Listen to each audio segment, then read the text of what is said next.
ఇది తెలంగాణ ప్రభుత్వం విడుదల చేసిన ప్రజాపాలన దరఖాస్తు అప్లికేషన్ ఫారం. కాంగ్రెస్ ప్రభుత్వం అమలు చేస్తున్న 6 గ్యారెంటీల లబ్ధిని పొందేందుకు ఈ అప్లికేషన్ ఫారంలో అడిగిన అన్ని వివరాలను కరెక్ట్ గా నింపాల్సి ఉంటుంది. ప్రజాపాలన దరఖాస్తులను ఎలా నింపాలో ఈ వీడియోలో చూద్దాం. ఈ దరఖాస్తు సంఖ్యను ప్రభుత్వం వారు చూసుకుంటారు. మీరు దీంట్లో ఏం రాయకండి. కుటుంబ వివరాల కింద మీరు కొన్ని వివరాలు రాయాల్సి ఉంటుంది. ఇక్కడ మీ పూర్తి పేరు రాయండి. ఇక్కడ ఇంటి యజమాని స్త్రీ అయితే స్త్రీ అని టిక్ చేయండి, పురుషుడైతే పురుషుడి దగ్గర టిక్ చేయండి, ఇతరులైతే ఇతరుల దగ్గర టిక్ చేయండి. మీరు ఏ సామాజిక వర్గానికి చెందినవారో ఇక్కడ టిక్ చేయండి.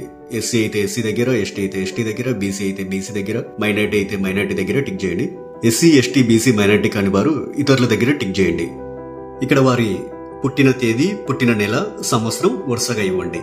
12 అంకెల ఆధార్ కార్డ్ నెంబర్ ఇందులో ఫిల్ చేయండి. ఇక్కడ రేషన్ కార్డ్ నెంబర్ రాయండి. ఇక్కడ మీ మొబైల్ నెంబర్ రాయండి. వృత్తి దగ్గర మీరు చేసే వృత్తిని రాయండి. ఇక్కడ మీ కుటుంబ సభ్యుల పేర్లు, వారి వివరాలు తెలపాలి. ఇక్కడ పేరు, అతను గాని ఆమె గాని మీకేమవుతారో, తల్లి అయితే తల్లి అని, భార్య అయితే భార్య అని, కొడుకు అయితే కొడుకు అని, కూతురు అయితే కూతురు అని నింపండి. వారు స్త్రీ అయితే స్త్రీ అని, మగవారైతే పురుషుడని. ఇక్కడ వారి పుట్టిన తేదీ, పుట్టిన నెల, సంవత్సరం వరుసగా ఇవ్వండి. ఇక్కడ వారి ఆధార్ కార్డ్ నెంబర్ రాయండి.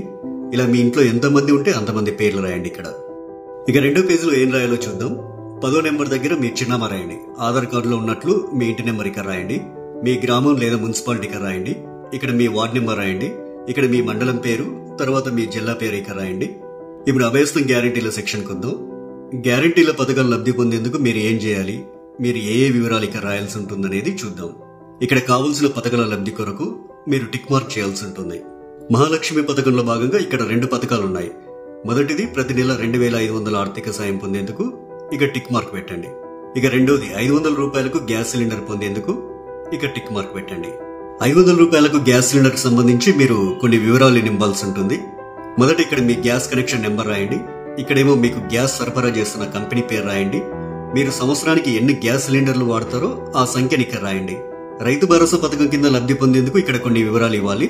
రైతులు ప్రతి ఏటా ఎకరానికి 15,000 రూపాయలు పొందేందుకు ఇక్కడ వివరాలు ఇవ్వాల్సి ఉంటుంది. మీరు రైతు అయితే ఇక్కడ టిక్ మార్క్ పెట్టండి. ఒకవేళ మీరు కౌలు రైతు అయితే ఇక్కడ టిక్ మార్క్ పెట్టండి. ఇక్కడ మీ పట్టాదారు పుస్తక నెంబర్లు రాయండి.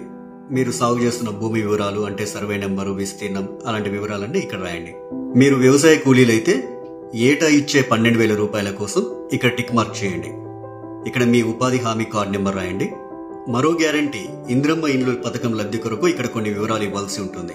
ఇల్లు లేని అర్హులైన కుటుంబం వాళ్ళు ఈ వివరాలు ఇవ్వాలి. ఇంటి నిర్మాణం కోసం ఆర్థిక సాయం పొందేందుకు ఇక టిక్ మార్క్ చేయండి. ఇక అమరవీరులు మరియు ఉద్యమకారులు 250 చదరపు గజాల ఇంటి స్థలం పొందేందుకు ఇక్కడ కొన్ని వివరాలు ఇవ్వాల్సి ఉంటుంది. మీది అమరవీరుల కుటుంబం అయితే ఇక్కడ టిక్ మార్క్ పెట్టండి. ఇక్కడ మీ కుటుంబంలోని అమరవీరుల పేర్లు రాయండి. వారు అమరులైన సంవత్సరం రాయండి. FIR నెంబర్ రాయండి. డెత్ సర్టిఫికెట్ నెంబర్ రాయండి. ఒకవేళ ఉద్యమకారులు అయితే మీరు తెలంగాణ ఉద్యమంలో పాల్గొన్నట్లయితే అవును అని ఉంది కదా, ఈ బాక్స్ దగ్గర టిక్ మార్క్ పెట్టండి. ఒకవేళ పాల్గొనకపోతే కాదు అనే బాక్స్ దగ్గర టిక్ మార్క్ పెట్టండి. అవును దగ్గర టిక్ మార్క్ పెట్టినట్లయితే కొన్ని వివరాలు రాయాల్సి ఉంటుంది. సంబంధిత FIR నెంబర్ మరియు సంవత్సరం ఇక్కడ రాయండి. ఒకవేళ జైలుకు వెళ్లి ఉంటే ఆ వివరాలు ఇక్కడ రాయండి. ఇక్కడ జైలు పేరు రాయండి. ఇక్కడ స్థలం పేరు రాయండి. ఇక్కడ మీరు అనుభవించిన శిక్షా కాలం అంటే ఎన్ని రోజులు, ఎంత కాలం అనేది ఇక్కడ రాయండి. తరువాత గృహజ్యోతి పథకం. గృహజ్యోతి పథకం కింద ప్రతి కుటుంబానికి 200 యూనిట్ల కరెంటు ఫ్రీగా ఇస్తుంది కాంగ్రెస్ ప్రభుత్వం. ప్రతి నెల దాదాపు మీరు ఎన్ని యూనిట్ల కరెంటు వాడతారో ఆ వివరాలు ఇక్కడ ఇవ్వాల్సి ఉంటుంది. 100 యూనిట్ల వరకు వినియోగిస్తే ఇక్కడ టిక్ చేయండి. 100 నుండి 200 యూనిట్ల వరకు వినియోగిస్తే ఇక్కడ టిక్ మార్క్ చేయండి. 200 యూనిట్ల కంటే ఎక్కువగా ఉపయోగిస్తే ఇక్కడ టిక్ చేయండి. మీ మీటర్ నెంబర్ను ఇందులో రాయండి. చేయూత పథకం. ప్రతి నెల చేయూత పథకం కింద వృద్ధులకు 4,000 రూపాయలు, దివ్యాంగులకు 6,000 రూపాయలు ప్రభుత్వం ఇస్తుంది. మిమ్మల్ని దివ్యాంగులుగా గుర్తిస్తూ ప్రభుత్వం మీకు ఇచ్చిన సదరం సర్టిఫికేట్ నెంబర్ ఇక్కడ రాయండి.